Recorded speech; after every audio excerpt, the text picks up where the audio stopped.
Hi everybody, welcome back to my channel. Thanks for joining me today. Today is January the 25th. It's a Saturday. I hope you're having a hot cup of coffee and that you will think about some of the things I'm going to put out here today. I'm not going to be talking about RVs. I'm wearing my my motorcycle shirt, if you will, hoping for some warmer weather. Lord knows we need it. All right, today I want to talk to you about how the world might end.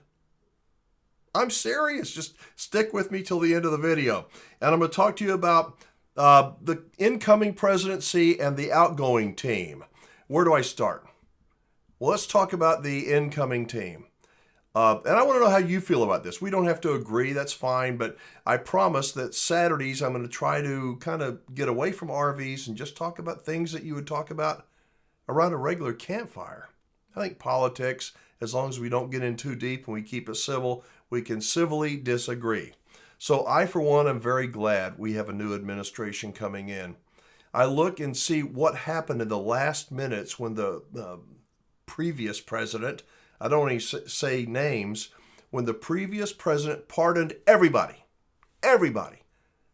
Really? Who thinks that that's okay? Well, you know, is that okay?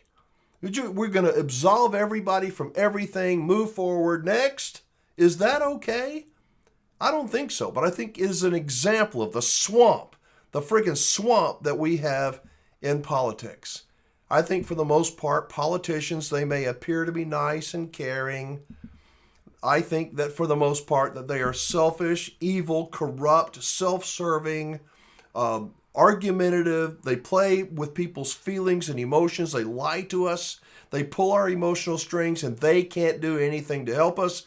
The best thing they can do to help us is get out of our way. We don't always make the right decisions, but Lord knows when they come in and put all these burdens on us, force us to change humanity, in my view, that is wrong. So I'm optimistic about the next 4 years, but I want to ask you this. If you have a presidential team, an administration that would be willing to pull all the shenanigans that they pulled, and wait till the last minute to here's your get out of jail card, here's yours. Do you think those people are not capable of sabotaging the new administration? Let me give you an example with RVs. I heard a story from a dealer that I know. Years ago, they had sold a motorhome. I don't know what kind it was, but a motorhome. And there was a clunking sound in this motorhome. Not all the time, but sometimes it was this massive clunk, clunk, and they couldn't figure it out. The owner brought it back to the dealer looked at everything. They couldn't figure it out. Finally, do you know what the clunking was? Somebody had put like a Fanta bottle, a soda water bottle, inside the gas tank. Yeah, inside the gas tank of a motorhome. And so when the thing got low, the bottle would roll, clunk, roll, clunk.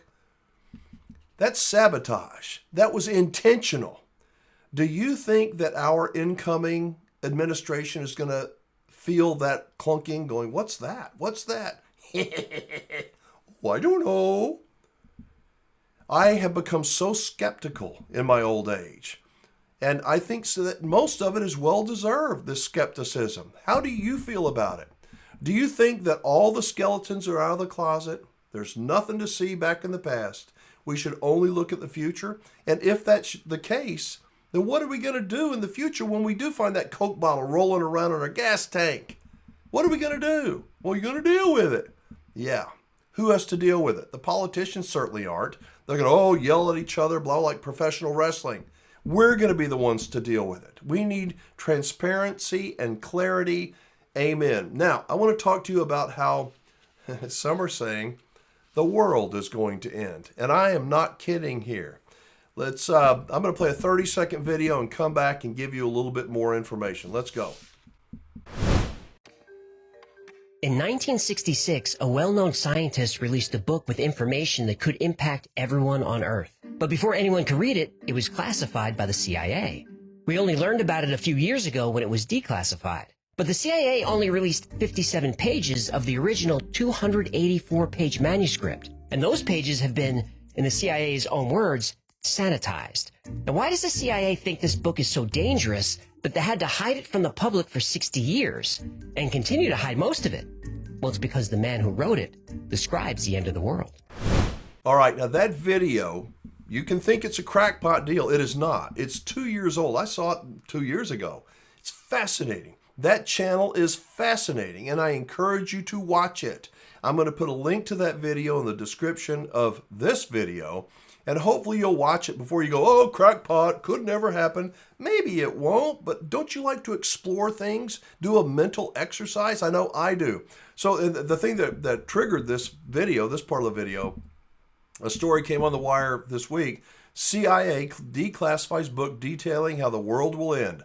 A book classified by the CIA for more than 50 years containing a shocking theory about how the world will end. It's called the Adam and Eve story. It says the Adam and Eve story, written by a former U.S. Air Force employee, UFO researcher, and self-proclaimed psychic Chan Thomas, was written in 1966, but its publication was halted by the agency. It was quietly declassified in 2013, at least in part, but remained hidden in the CIA's database until now. In the book, Thomas claims that every 6,500 years, a major disaster on the scale of the biblical Great Flood strikes the earth. Do you think that could happen? No, it couldn't happen. It might. Where do you stand on that spectrum? I'm not saying that this is going to happen, but as I mentioned earlier, I enjoy these mental exercises. You can call it, he's a conspiracy theorist. I don't think so. If nothing else, it's a lot of fun for me. It says, while experts debate the exact date of that flood in the book of Genesis, Thomas asserts that it happened roughly 6,500 years ago, and there's some archaeological and geological evidence to support that claim.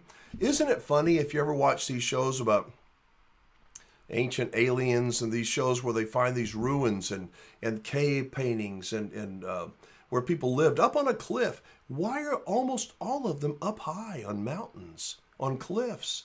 Why are they up high? Would it be easier just to build them down in the low country? I don't know, just wondering.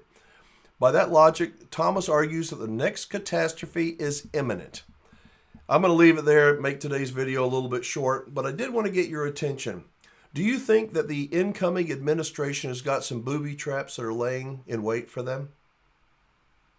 I sadly do. I hope I'm wrong, but I sadly do. What do you think? And will you watch that video on the Y-Files about how the CIA says that the world may end? I hope you will. Let me hear from you. Drop a comment down below and let me know what you're doing this weekend. Hopefully you're staying warm. I'll be heading up to Iowa soon. Some of my friends have called and said, hey, Wingman, you're a fool. Wait a couple of weeks. Go up there when it's a little bit warmer. Not me. I don't like it easy, I guess. But let me hear from you. Thank you so much for watching. I'm Alan Warren, the RV Wingman. Be safe, have fun, play nice, and don't leave your good manners at home. I'll see you soon.